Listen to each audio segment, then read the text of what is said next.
Hey everyone, welcome back to The Explainer. We're jumping right in today because we're looking at something absolutely mind-bending. We're completely bypassing biological history to look at ancient scripture in a radically different way, as a literal, living, executable operating system. We're stepping away from the idea of the text as just some historical record, and instead we're mapping out how it functions as an active quantum map of consciousness. Sound a bit intense? It is, but stick with me, this is going to be fascinating. O Yahya, take the scripture with determination. That's from chapter 19, verse 12.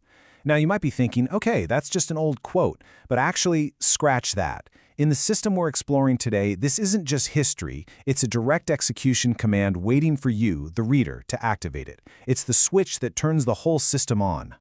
So, here's our roadmap. We'll start with going beyond biology, move into the living code, explore the male and female coordinates, see where they converge at the orphan phase, and finally, look at activating 1912. Okay, Section 1. Beyond biology, looking specifically at phase connection. Here is the absolutely crucial takeaway. Spiritual connection operates entirely by phase. It has literally zero to do with biological family trees or bloodlines. Why? Because verse 3340 explicitly seals the Nabi-function. That physical, prophetic lineage is permanently closed off. With that closed, biology completely dissolves as a spiritual metric. All that actually matters now is your traversal coordinate. It's about where you stand in the system. Moving right along to Section 2, the living code, and how Isa and Ahmad converge. For the global reader, this text isn't just logging past events. It's a permanent active framework. It converges two key figures. In 61:6, Isa acts like a phototropism pointer, like a plant instinctively reaching forward toward the light. He points directly to Ahmad, who arrives sealed. And Ahmad doesn't replace the pointer, right? He completely fulfills it. One reaches forward and the other locks it in. The circuit is completed. So, what does this all mean for us? It means the living Rasul-function, the active messenger function, isn't a historical guy walking around in the desert anymore. It has arrived in a permanent book form, and because it's a living text, it's totally accessible to you across all coordinates, right this very second.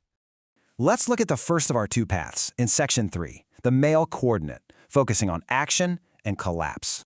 Now, this path is incredibly horizontal and, quite honestly, explosive. It's all about pushing forward and breaking through.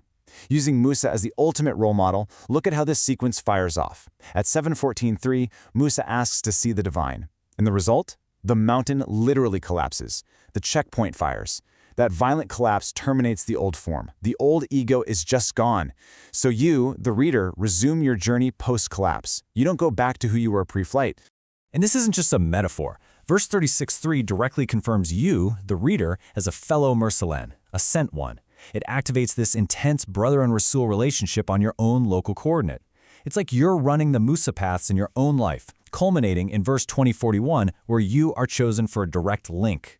Now let's switch gears to Section 4, the female coordinate, focusing on internal protection.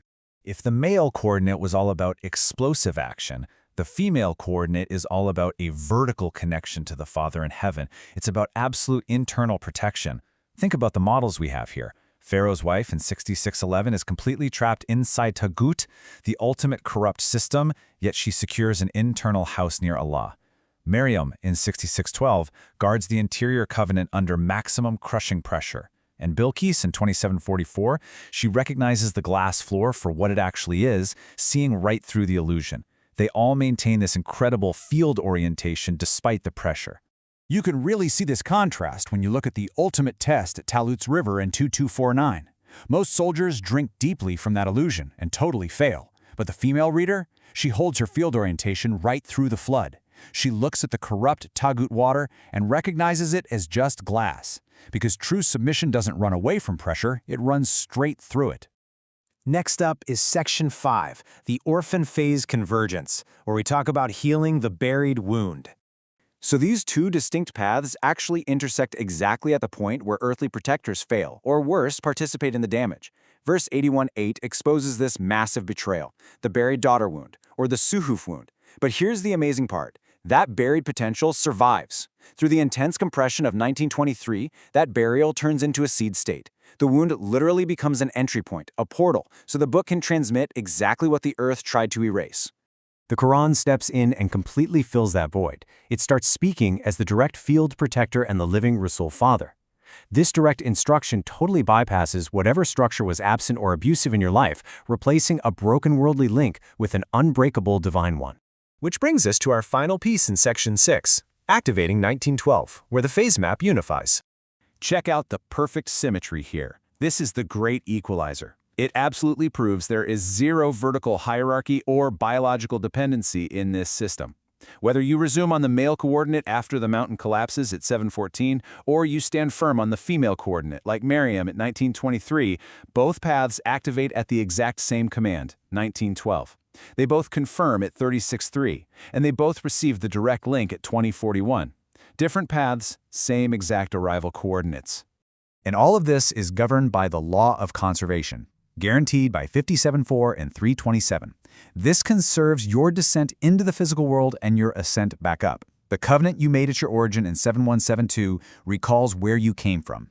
So, as the abstract wave and the physical particle resolve together, you, the reader, are standing firmly right at the center of the equation.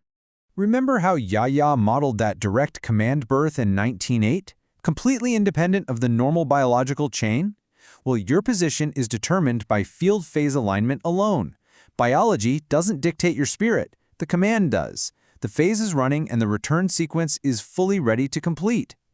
The book is speaking as the living messenger, and you are the execution node, standing right in the middle of it all. The switch is waiting for you. So the only question left to ask is, when will you activate 1912?